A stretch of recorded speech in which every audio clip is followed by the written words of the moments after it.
Bonjour à tous, c'est Pierre-Alexandre pour Technoid et aujourd'hui on va parler d'écouteurs, on va parler des EZ Audio D4.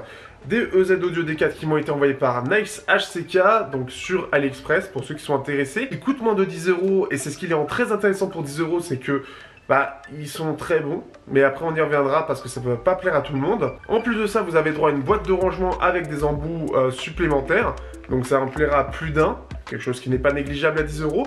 Et enfin, si vous voulez les gagner, n'hésitez pas à aller sur Twitter, où vous aurez sûrement le lien sinon en dessous de la vidéo, pour gagner ces écouteurs. Donc vous aurez une semaine pour les gagner normalement.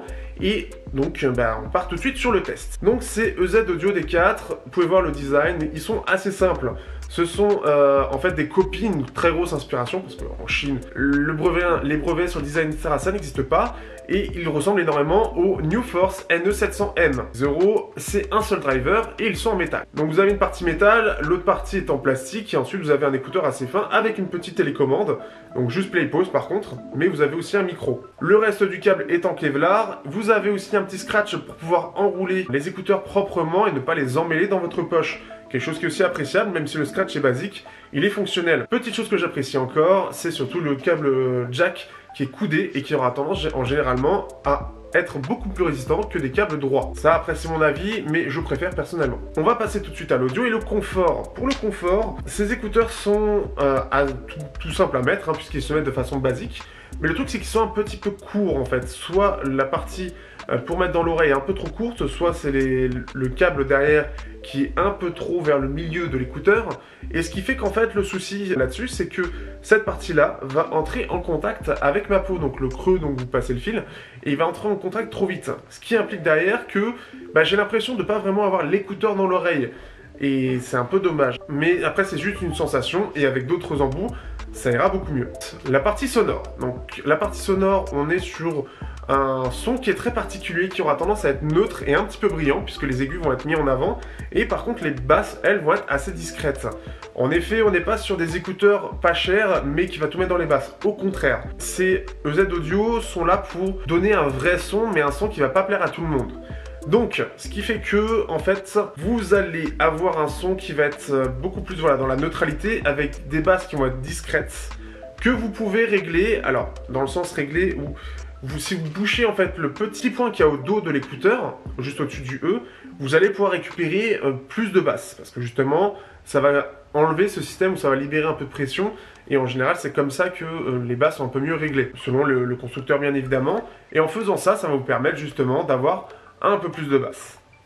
Ces écouteurs sont assez froids ou assez neutres en tout cas dans l'approche, puisque en fait le son, donc les basses comme je l'ai dit vont être assez discrètes, elles vont s'entendre et on va avoir des sous-basses présentes, mais qui vont rester assez linéaires dans le sens où elles ne vont pas être plus présentes que les médiums. Au contraire, elles vont être à peu près à la même place. Les médiums sont très présents, vont être très détaillés aussi, et les hauts médiums ainsi que les aigus vont être remontés un petit peu pour le côté un peu brillant.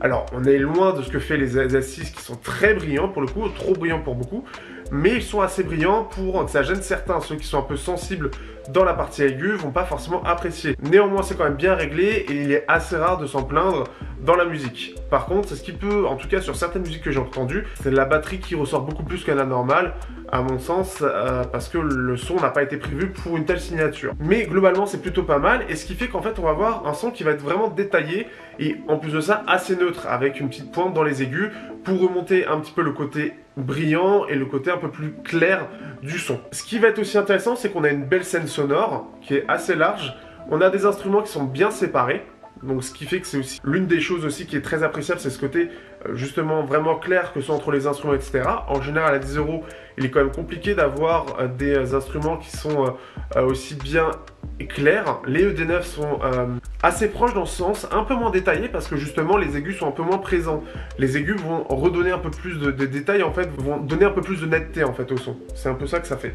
Les ED9 ont vraiment ce côté linéaire sur un des deux choix. Il y en a un où c'est basseux et l'autre c'est vraiment plus neutre. Et les aigus restent assez corrects, voire un petit peu sombres. Mais globalement, c'est la différence en fait justement avec ceux-là, c'est que ceux-là sont un peu plus aigus. Et ça fait la différence pour ceux qui aiment ce côté brillant du son.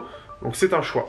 Globalement après, la petite chose aussi que j'aimerais te dire, c'est surtout le côté isolation qui est un petit peu moyen sur ces écouteurs. Alors forcément à 10 €, C'est la petite chose forcément qui va faire défaut.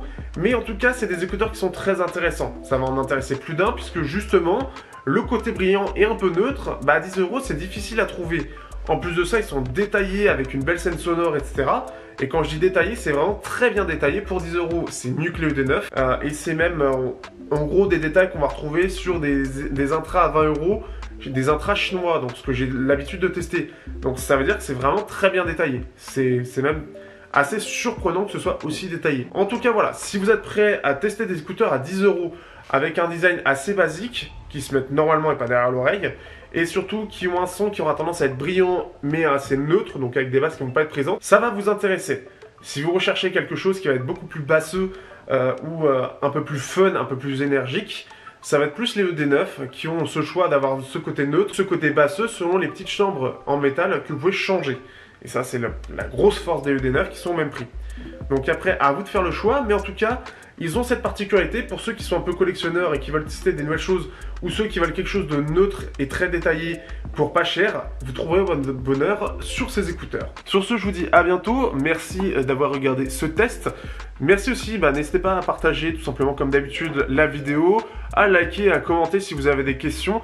Comme d'habitude, je vous invite à aussi me suivre sur donc le compte France KZ, pour ceux qui connaissent déjà ou non, justement. Pour toute la partie audio, justement, j'en parlais beaucoup. Même si je partage les vidéos, c'est ici que je vais en partager aussi et je vais parler d'audio divers et variés. N'hésitez pas, c'est intéressant.